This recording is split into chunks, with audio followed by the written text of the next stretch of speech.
এবুৰি সমস্যাৰে ভাৰাক্ৰান্ত ছয়গাঁৱৰ গোপালক পশুখাদ্যৰ অভাৱনীয় দাম বৃদ্ধিয়ে মাধমাৰ সোধাইছে গোপালকসকলক দীৰ্ঘদিন ধৰি গোপালনেৰে জীৱিকা অৰ্জন কৰি অহা ছয়গাঁৱৰ প্ৰতাপ কলিতা নামৰ গোপালকজনে সংবাদ মাধ্যমক ক'লে সমস্যাৰ কথা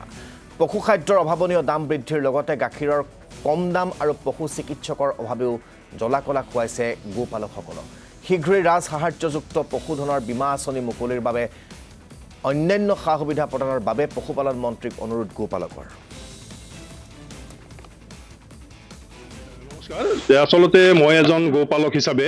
আৰু এইটো কেৱল মোৰে সমস্যা নহয় আমাৰ অসমৰ সকলো গোপালকৰে নিশ্চয় এইটো সমস্যা একে সমস্যাই হ'ব কাৰণ বিগত সময়ত আমি দেখিছো যে পশু খাদ্যৰ যেটো মূল্য বৃদ্ধি হৈছে অভাৱনীয় মূল্য বৃদ্ধি পশুৰ যিবিলাক চিকিৎসাৰ যেটো খৰচ ঔষধ পাতিৰ যেটো মূল্য বৃদ্ধি এইবিলাকে আসলতে আমাৰ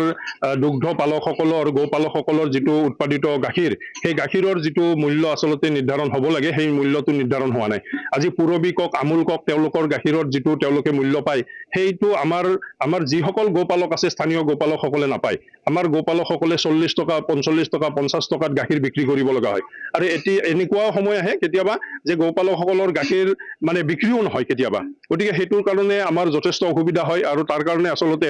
চৰকাৰে বিভিন্ন ধৰণৰ কল্যাণমূলক আঁচনি গ্ৰহণ কৰিব পাৰে যেনেকৈ জনসাধাৰণৰ কল্যাণৰ কাৰণে ৰাজ্য চৰকাৰৰ কাৰণে বিভিন্ন ধৰণৰ আঁচনি গ্ৰহণ কৰিছে ঠিক তেনেকৈ আমাৰ জনসাধাৰণ উপকৃত হৈছে আৰু ৰাজ্যৰ চৰকাৰখনে যোৱা দুটা কাৰ্যকাল আৰু এইবাৰৰ নতুন চৰকাৰখনেও বিভিন্ন আঁচনি গ্ৰহণ কৰিছে ইতিমধ্যে প্ৰথমখন বাজেটত বহু আঁচনি গ্ৰহণ কৰিছে বা ঘোষণা কৰিছে গতিকে মই এই কথাটোৱে অনুৰোধ জনাম আমাৰ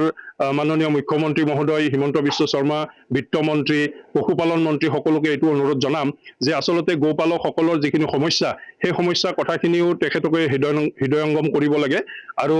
এটা গোপালকসকলে যিখিনি মূল যিটো সমস্যা আটাইতকৈ ডাঙৰ সমস্যাটো হৈছে যে বৰ্তমান গৰুৰ যথেষ্ট মূল্য বৃদ্ধি হৈছে গাইবিলাকৰ গতিকে তেনেকুৱা এজনী গাই যদি অসুখত পৰি মৃত্যু হয় আকস্মিকভাৱে মৃত্যু হয় তেতিয়াহ'লে গোপালকসকল সৰ্বশান্ত হোৱাৰ নিচিনা অৱস্থা হয়